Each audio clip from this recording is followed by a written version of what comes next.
Welcome po dito sa ating channel ang Biyahe y Comida. May 30, 2026. Nagbigay ng pahayag si Janice de Belen tungkol sa mga usap-usapan kay Kayla at kay Daniel Padilla. Ibinahagi ang kanyang opinyon tungkol sa pag-ibig at pagpapalaki ng anak. Ipinahayag ng bitter-an ng aktres na si Janice de Belen ang kanyang tapat na pananaw sa pagiging magulang at sa personal na buhay ng kanyang anak na si Kayla Estrada, kasama na ang patuloy na mga tsismis na nag-uugnay kay Kayla at sa aktor na si Daniel Padilla. Sa kanyang paglabas sa Fast Talk with Boy Abunda, kanyang binigyang diin na ang kanyang pangunahing alalahanin bilang isang ina ay ang kaligayahan at kagalingan ng kanyang mga anak. I am just happy that Kayla is happy. Yun lang. Para sa isang parent, ang gusto mo lang ay maging masaya sila, Janice said. Dagdag pa niya na hanggat masaya ang kanyang mga anak, wala siyang nakikitang dahilan para makialam sa kanilang personal na relasyon. When you see that your child is happy, anong karapatan mong manggialam at gumitna doon sa happy? Basta happy ka, yun lang ang gusto ko, she added. Ibinahagi rin ni Janice na iniiwasan niyang maging mapang kontrol dahil nauunawaan niya ang kahalagahan ng tiwala sa relasyon ng magulang at anak.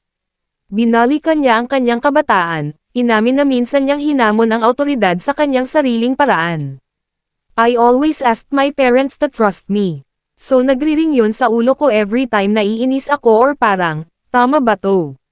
She said. Idinagdag niya na ang karanasang ito ang humubog sa kanyang paraan ng pagiging magulang ngayon, na nagbibigay sa kanyang mga anak ng espasyo upang gumawa ng kanilang sariling mga desisyon habang pinapatnubayan pa rin sila kapag kinakailangan. I have to trust my children na kaya nila panindigan, she said.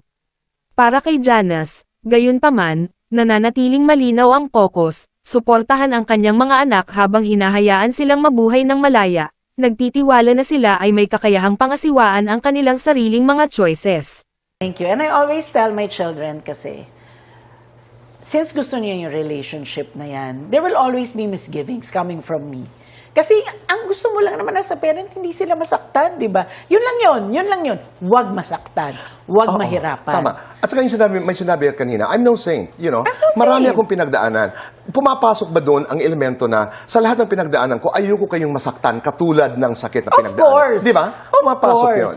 Of course. Pero, again, I will not impose. I will not impose. And because, naging rebelde din ako in a way. And I've always asked my parents to trust me. So nagre-ring yun sa ulo ko every time na naiinis ako or parang, tama ba to? Nagre-ring yun. Lagi ko naiisip yun, huy, Janice. Di ba sinasabi mo rin yan dati pagkatiwalaan ka? So, I have to trust my children na kaya nilang panindigan, and whatever happens, they'll come out of it okay. Panoorin ang buong video sa Fast Talk with Boy Abunda. At yan ang ating latest showbiz chika update for today. Please like and share ang video at huwag kalimutan mag-subscribe. I-click ang notification bell for more showbiz chika updates at suportahan po ang ating Facebook page. Maraming salamat sa lahat ng nag-subscribe indeed. Magandang buhay sa lahat. Adios.